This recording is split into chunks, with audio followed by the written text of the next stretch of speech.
नमस्ते सैजिटेरियस। मैं उम्मीद करती हूँ कि आप सभी अच्छे हैं, अपनी लाइफ में ग्रो कर रहे हैं, प्रोग्रेस कर रहे हैं। Sending you lots of prayers and best wishes from my side. Please take care, stay safe. Third party और आपके पार्टनर के बीच में क्या चल रहा है, टाइमलेस है ये रीडिंग। इसके अलावा वेट और move on, no contact situations, आपकी लव लाइफ 2025 में कैसी रहेगी, yearly predictions and much more आपको चैनल की प्लेलिस्ट में इसी वीडियो के डिस्क्रिप्शन बॉक्स के साथ साथ में वीडियोस के सेक्शन में मिल जाएंगे। अगर आप अपने लिए एक पर्सनलाइज्ड टैरो रीडिंग को बुक करना चाहते हैं या अपने लिए दूसरी हीलिंग सर्विसेज के बारे में जानकारी प्राप्त करना चाहते हैं, मेरा व्हाट्सअप नंबर आपको डिस्क्रिप्शन के अंदर मिल जाएगा। चलिए, थर्ड पार्टी, आपके पार्टनर, क्या चल रहा है इन दोनों के बीच में, लेट अस सी, लेट अस फाइंड आउट। सबसे पहले बता दूं कि थर्ड पार्टी क्या है। तो आपके और आपके पार्टनर के रिलेशनशिप में कोई भी पर्सन, कोई भी सिचुएशन, चाहे वो जॉब हो, चाहे वो करियर हो, चाहे वो पैसा हो, पेरेंट्स हो, सिबलिंग्स हो, फ्रेंड्स हो, स्पाउस हो, कुछ भी, तो आपके और आपके पार्टनर के बीच में थर्ड पार्टी कुछ भी हो सकती है। लेट अस सी क्या चल रहा है। टेन ऑफ अर्थ की एनर्जी आ रही है, हम इन कार्ड्स को क्लैरिफाई भी करते चले जाएंगे आगे। तो मुझे यहाँ पर ये लग रहा है कि यहाँ पर है ना, थर्ड पार्टी और आपके पार्टनर का जो रिलेशनशिप है, सबसे पहले तो ये कोई फैमिली का रिलेशनशिप हो सकता है, या तो बहुत ही क्लोज फ्रेंड्स हैं, या बहुत ही क्लोज फैमिली हो सकती है। अगर थर्ड पार्टी जॉब है या करियर है, अगर कोई लिविंग बीइंग नहीं है, जॉब है या करियर है, पैसा है, तो मुझे लग रहा है आपके पार्टनर वहाँ से बहुत ज़्यादा नाम, नेम, फेम, मनी कमा रहे हैं या कमा सकते हैं। ओके, यहाँ पर मुझे पैसा बहुत ज़्यादा स्ट्रांगली दिख रहा है। या तो थर्ड पार्टी के पास बहुत पैसा है, या आपके पार्टनर उनके वहाँ काम करते हैं, या आपके पार्टनर उनके साथ इसलिए जुड़े हुए हैं क्योंकि थर्ड पार्टी से कहीं ना कहीं कोई पैसे का लेना देना है, या पैसा है थर्ड पार्टी के पास में, या ऐसा भी हो सकता है कि थर्ड पार्टी को छोड़ेंगे तो पैसा भी चला जाएगा। तो कहीं ना कहीं पैसा इज़ इन्वॉल्वमेंट। ठीक है। सेकेंड चीज़ ये भी हो सकती है कि आपके पार्टनर, जैसे एंसेस्टर प्रॉपर्टीज़ कैसी होती है, तो भाई पहले की मिलकत आपके पार्टनर को मिल जाए और आपके पार्टनर अपनी लाइफ में हैप्पी रह सकें, खुश रह सकें, तो ये भी एनर्जी हो सकती है। कुछ कार्ड्स हैं जो रिपीट होंगे हर रीडिंग में ऑलमोस्ट, तो रीडिंग के कुछ हिस्से सेम हो सकते हैं, तो आप उसको ओपन माइंड रख करके सुनिएगा।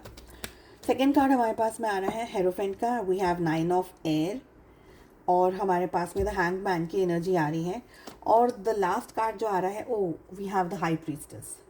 ओके, कार्ड्स को क्लैरिफाई भी करेंगे साइड बाय साइड। चलिए चेक कर लेते हैं कि टेन ऑफ अर्थ की एनर्जी हमें यहाँ क्या कह रही है। टेन ऑफ अर्थ की एनर्जी क्या कह रही है। We have knight of pentacles. Hierophant का कार्ड हमें क्या कह रहा है यहाँ।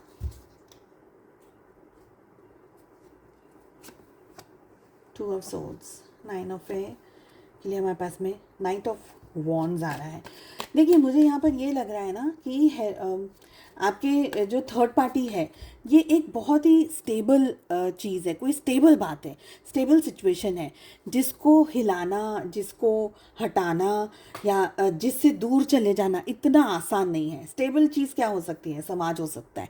समाज से आप लड़ाई नहीं कर सकते, ठीक है, समाज को आप कुछ नहीं कह सकते। उसी तरीके से कोई गुरु है, या बॉस है आपके, आपका जॉब है, आपका करियर है, स्पाउस भी हो सकते हैं, पेरेंट्स हो सकते हैं। तो ऐसी चीज़ें जो बहुत ही स्ट्रांग है, जिसको आप कुछ नहीं कर सकते। देखिए, सिबलिंग्स के साथ में तो हम लोग फिर भी लड़ाई झगड़ा कर सकते हैं, दोस्तों के साथ तो हम फिर भी थोड़ा सा मनमुटाव कर सकते हैं, बोल सकते हैं उनको, उनके साथ में लड़ झगड़ सकते हैं। कभी कभी डिसरिस्पेक्ट भी आ जाती है कभी कभी सामने, बट इट इज़ ओके।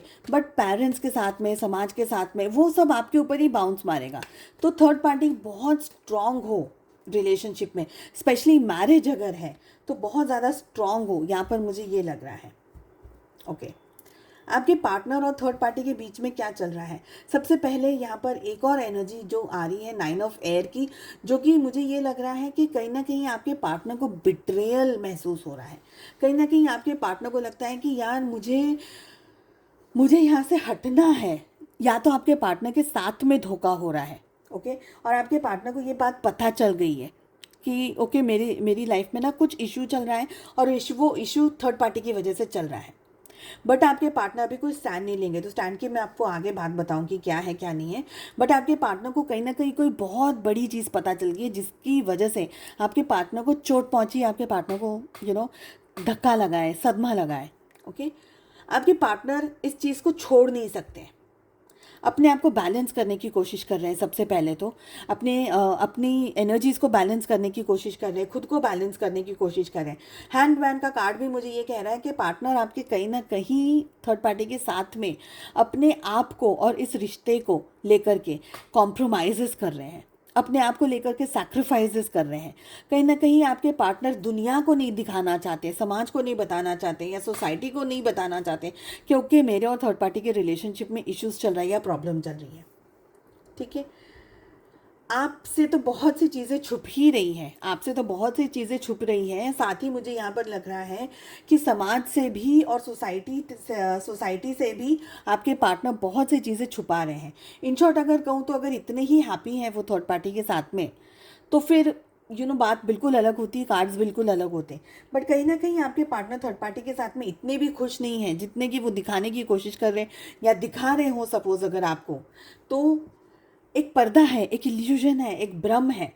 मुझे लग रहा है आपके पार्टनर कुछ डिसीजंस लेना चाहते हैं, कुछ एक्शंस लेना चाहते हैं। कभी सोच लेते हैं कि आज डिसीजन ले लूँ, आज एक्शन ले लूँ, आज इस चीज़ को छोड़ दूँ, आज इस चीज़ से चली जाऊँ, आज इससे चला जाऊँ, ऐसे करके। बट फिर आ जाती है 2 ऑफ सोर्ड्स की एनर्जी कि फिर बहुत सारी चीज़ों को देखते हैं, और 2 ऑफ सोर्ड्स की एनर्जी हमारे पास हेरोफेंट के नीचे आ रही है, विच अगेन सेज कि कोई भी चीज़ को छोड़ना, कोई भी चीज़ से दूर चले जाना, भले ही वो जॉब हो, भले ही वो पैसा हो, भले ही वो करियर अपॉर्चुनिटी हो, पर आपके पार्टनर उस चीज़ को इस समय अफोर्ड नहीं कर सकते। आपके पार्टनर थर्ड पार्टी को छोड़ करके वो डिसरिस्पेक्ट, वो समाज में, सोसाइटी में, घर में, परिवारों में जो भी हमारे घरों में बहुत ज़्यादा स्ट्रेस आ जाता है, बहुत सारी प्रॉब्लम्स आ जाती हैं। स्पेशली अगर पैसे की दिक्कत हम फेस कर रहे हैं, अगर पैसे में स्ट्रेस हम फेस कर रहे हैं, तो बहुत सारी प्रॉब्लम्स आ जाती है। तो आपके पार्टनर ये सारी चीज़ें सोचते हैं। कहीं ना कहीं कोई धोखा, कोई बहुत बड़ी चीज़ थर्ड पार्टी के साथ में आपके पार्टनर की हुई है, जिसकी वजह से ऑन एंड ऑफ आपके पार्टनर थर्ड पार्टी के साथ में अपना एक डिसरिस्पेक्ट या अपनी तरफ से कोई बात या अपनी तरफ से कोई अपनी नाराज़गी, ओके, नाराज़गी इज़ द करेक्ट वर्ड, अपनी नाराज़गी थर्ड पार्टी को बताते रहते हैं। सपोज सैलरी इंक्रीमेंट नहीं मिला, सपोज आपके पार्टनर जो एक्सपेक्ट कर रहे थे जॉब में या करियर में वो उनको नहीं मिला, तो आपके पार्टनर हमेशा थर्ड पार्टी को अपनी नाराज़गी बताते हैं कि मुझे ये चाहिए था, मुझे ये नहीं मिला, मेरी ये इच्छाएं थी, मेरे ये डिज़ायर्स थे, ये चाहिए था, वो चाहिए था, ऐसे करके। ठीक है, थर्ड पार्टी ने काफ़ी सारी दफ़े आपके पार्टनर को हैंग करा है, लटका दिया है, छोड़ दिया है, एवे बोला कुछ है पर करा कुछ है। और ये सारी चीज़ों से आपके पार्टनर हमेशा कोशिश करते हैं कि देखिए, आप अगर किसी के साथ में जॉब कर रहे हैं या आप किसी के साथ रह रहे हैं, आप किसी के साथ में मैरिड हैं, सामने वाला पर्सन थोड़ा सा भी अगर गलत है, सपोज मिसबिहेव कर रहा है या टू द पॉइंट नहीं है, या बहुत ही ज़्यादा अल्कोहलिज्म या बहुत कोई ऐसी चीज़ है जो कि टॉर्चर करती है आपके पार्टनर को, आपके पार्टनर उस चीज़ को फिर भी प्यार से समझाने की कोशिश कर रहे हैं, फिर भी आपके पार्टनर बनाने की कोशिश कर रहे हैं, आपके पार्टनर उस चीज़ को मनाने की कोशिश कर रहे हैं कि गुस्से से तो कोई चीज़ें अच्छे से हो नहीं पाएंगी, चलो प्यार से, अच्छे तरीके से बातचीत करके, अच्छे तरीके से चीज़ों को हैंडल करके शायद मैं इन सारी प्रॉब्लम्स को, सारी सिचुएशंस को संभाल लूँ। ऐसा आपके पार्टनर बार बार, एक बार नहीं, 2 बार नहीं तो 50 दफ़े आपके पार्टनर उस एनर्जी के अंदर आते जाते हैं, रोज़ एवरी अदर डे ये आते हैं कि अब नहीं तो तब नहीं तो कभी ना कभी तो इस पर्सन को मैं समझाऊँ, थर्ड पार्टी को तो मैं समझाऊँ कि ये नहीं, ये करना है मुझे। ओके, पर फिर भी थर्ड पार्टी का जो नेचर है, जो बिहेवियर है थर्ड पार्टी का, वो इस तरीके का है कि आपके पार्टनर कोशिशें करते रहते हैं और फिर थक जाते हैं। जब थक जाते हैं तो फिर वापस डीमोरलाइज हो जाते हैं कि अब कुछ नहीं हो सकता, और फिर वापस से वो गिव अप कर देते हैं, और फिर वापस से वो थर्ड पार्टी को लेकर के बहुत सारी चीज़ें सोचने लग जाते हैं। थर्ड पार्टी ऐसी है, वैसी है, मुझे तो नहीं रहना चाहिए, मुझे चले जाना चाहिए, मेरा ये, मेरा वो, कुछ ना कुछ ये एंगल हमेशा बनता रहता है। बट फिर भी यहाँ पर बॉटम ऑफ द डेक पे हमारे पास में एस ऑफ पेंटिकल्स की एनर्जी आ रही है, जिससे कि मुझे ये लग रहा है, 2 ही कार्ड्स लेंगे यहाँ पर, किंग ऑफ कप्स का भी कार्ड आ रहा है, जिससे कि मुझे ये लगता है कि थर्ड पार्टी किसी न किसी तरीके से कोई लालच दे करके, कोई तोहफा दे करके, कोई अप्रोच करके, कोई बड़ा ड्रीम दिखा करके, कोई बड़ा डिज़ायर दिखा करके आपके पार्टनर को अपने पास रोक लेती है, या अपने पास कैसे भी करके उनको अभी भी होल्ड पर रखे हुए, अभी भी रखा हुआ है आपके पार्टनर को अपने पास में। ठीक है, ये अभी तक की बराबर क्लियर एनर्जी है। ये जो एंटायर प्रोसेस चल रहा है, इस एंटायर प्रोसेस में आपके पार्टनर के अंदर है ना गुस्सा भर रहा है, आपके पार्टनर के अंदर इरिटेशन भर रही है, आपके पार्टनर को चीज़ें अच्छी नहीं लगती हैं।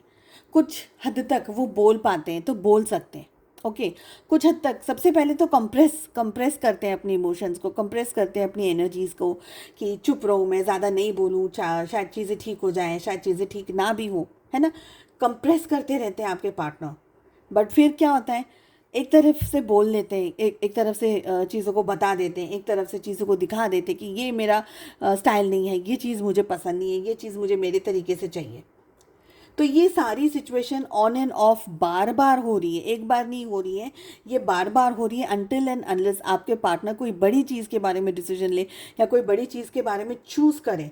क्या चूज़ करेंगे, टू स्टिक विद देम और टू लीव देम और whatever they want to decide. आपके पार्टनर के कर्मास क्या है उसके ऊपर मेनली डिपेंड करता है।